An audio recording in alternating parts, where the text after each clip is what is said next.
Hey there, gang. So I wanted to react to a video that John Nathan Cordy, put up the other day. I follow him pretty well because he seems like a nice guy and he does some very useful stuff on the HX Stomp and Helix and even Quad Cortex, which I'm down with. And he's a good guy. Fine guitar player. And he asked in this video, are YouTube musicians just failed musicians, or are YouTubers just failed musicians? And, this is a thought I've been having for a while. I hadn't put a lot of time myself into YouTube until the pandemic because I was busy making music. I mean, it's really hard if you're working full-time as a musician to do videos all the time. I mean, I see these people and they're doing a video a day, sometimes 2 videos a day, a couple videos a week. And to do it really well, like we're having a casual conversation now and I record these on my phone and they're pretty easy to do. And I go into DaVinci Resolve and tweak them a little bit and edit and stuff. But, it's an effort to do really detailed stuff like demo stuff and talking about different products. Now, I never get paid to promote a product.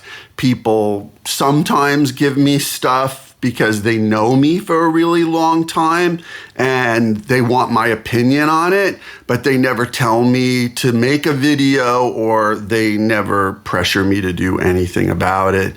And if I do it, it's just because I want to. So it's a really weird situation for me and most of my musician friends, and this is something that most musicians won't talk about.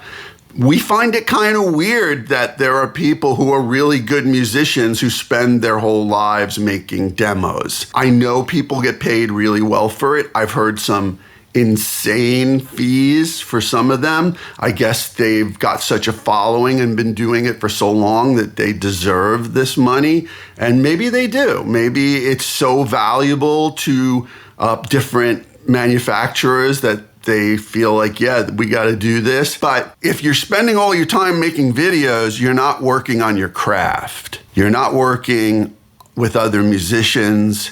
You're not getting better. You're not writing enough songs. You're not doing enough productions. So if YouTubers are failed musicians, that's kind of a self-fulfilling prophecy in my mind. Do I think they're bad musicians? Hell no. I know there are a bunch of cool guitar players and other musicians on YouTube. That's great, but you can't do both equally. You just can't. And this is a 24-hour job. I would say it's a 25-hour job because it's almost like sometimes I don't sleep, but it's a 24-hour job. It's 24/7 if you want to be great, if you want to really compete at the highest levels. I was struck the other day when a new product came out. Now, I love IK Multimedia. I buy their products. I use their plugins. They're very nice people, by the way. I give them a huge thumbs up. Very supportive, great tech support. But that new Tonex was everywhere. And people who had espoused other products profusely because they use them and they talk about them all the time, like regularly without being paid, I guess, were like, oh, this is going to replace this. And I'm like, oh, really? Okay, well, let me listen to a bunch of videos. Honestly, frankly, there was just no way.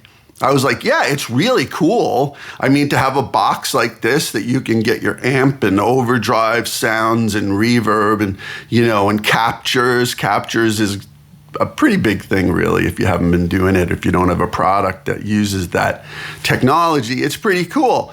But was it going to replace the Quad Cortex and the Helix and all this other stuff? And I was like, I don't think so. Like, for instance, it was really damn good, like this new Tonex stuff. I was really impressed. But when there was one YouTuber who compared it, and this is someone who's like always talking about Quad Cortex, and compared it to the Quad Cortex, I'm like, okay, that's pretty close, but the Quad Cortex still has more body, so how can you say that's going to replace it? Now, price is a factor. I think the Tonex is going to be like $400 and Quad Cortex is $1,850, right? That's one of the big problems with the Quad Cortex. But the Quad Cortex offers a lot more. Like, for instance, you've seen me using it. I have an acoustic root with like 12 different effects that I can turn on and off. I have an electric path that I can do the same in the same patch, and as well as add expression pedals and everything. And it just, yeah, it offers more.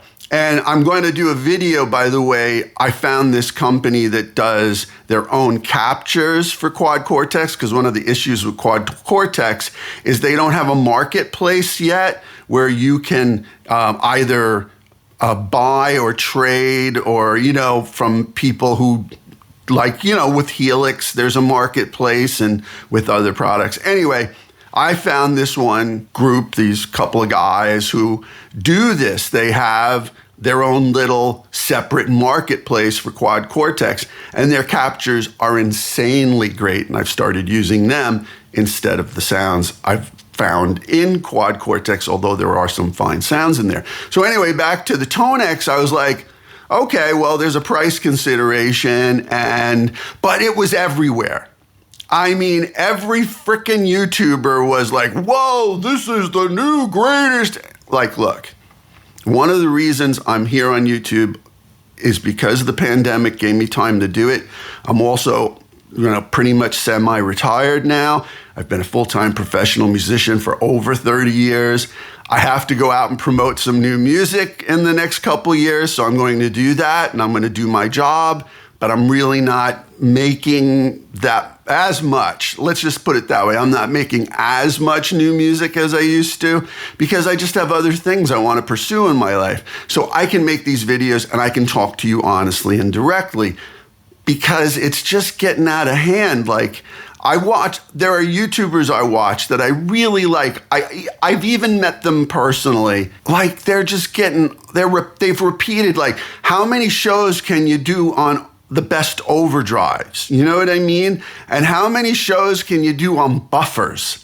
And whatever, you know what I'm talking about. And I like these people personally, but, like, for God's sake, like, if you've run out of stuff to do because you've milked it dry, you're just killing us, you know? And I mean, you're doing it because you've built this massive monetization. I get it. You're making money off this stuff, but you're making money off of other stuff too.